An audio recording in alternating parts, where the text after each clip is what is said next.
నమస్తే, welcome to YoYo TV. Chevella parliament పరిధిలో ఈసారి కూడా వార్ వన్ సైడేనా అంటే అవుననే సమాధానం వినిపిస్తోంది. ఇందుకు ప్రధాన కారణం ఆయన గతంలో చేసిన అభివృద్ధితో పాటు ఈసారి ఎన్నికల్లో గెలుపు కోసం కష్టపడుతున్న తీరు. మొదటి రోజు నుంచి కూడా రంజిత్ రెడ్డి చేవెళ్ల ప్రజల మధ్య ఉంటూ వస్తున్నారు. అంతేకాకుండా ఈసారి తనను గెలిపిస్తే చేసే అభివృద్ధిపై క్లియర్గా ప్రజలకు చెప్తున్నారు. రంజిత్ మాత్రమే కాదు, కుటుంబ సభ్యులు కూడా ఇంటింటికి తిరుగుతూ కాంగ్రెస్ హామీలను ప్రచారం చేశారు.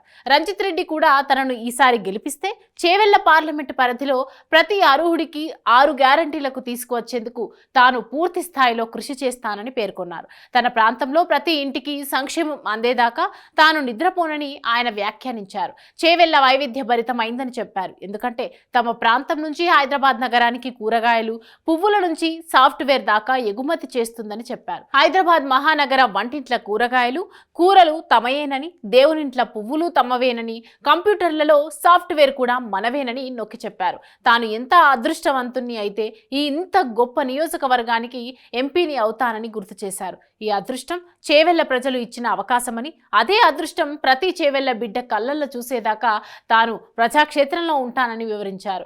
చేవెళ్ల ప్రజలకు అందుబాటులో లేని నాయకుడితో తనకు ఏమాత్రం పోటీ కాదని రంజిత్ రెడ్డి తన రాజకీయ ప్రత్యర్థికి చురుకులు అంటించారు. బీజేపీ హయాంలో కేవలం ఒకరిద్దరు పెట్టుబడిదారులు మాత్రమే లబ్ధి పొందినట్లు తెలిపారు. కేంద్రంలో కాంగ్రెస్ ప్రభుత్వం వస్తేనే పేదలకు న్యాయం జరుగుతుందని ఆయన విశ్వాసం వ్యక్తం చేశారు. గత ఎన్నికల్లో తాను అభివృద్ధి, అందుబాటు వంటి నినాదాలతో బరిలో నిలిచానని, ఈసారి పంచసూత్రాలతో ప్రజల ముందుకు వస్తున్నట్లు వివరించారు.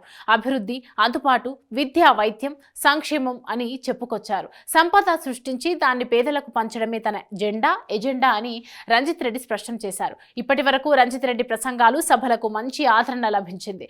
రంజిత్ రెడ్డి ఎక్కడికి వెళ్ళినా ఆయనకు ప్రజలు బ్రహ్మరథం పడుతున్నారు. అంతేకాకుండా రంజిత్ రెడ్డి కరోనా టైంలో ప్రజలకు చేసిన సేవ, ఈ 5 ఏళ్లలో ఆయన చేసిన అభివృద్ధి రంజిత్ రెడ్డి గెలుపుకు ప్లస్ పాయింట్స్ అవుతున్నాయి. అంతేకాకుండా రంజిత్ రెడ్డి రైతులకు స్పెషల్ హామీని కూడా ఇచ్చారు.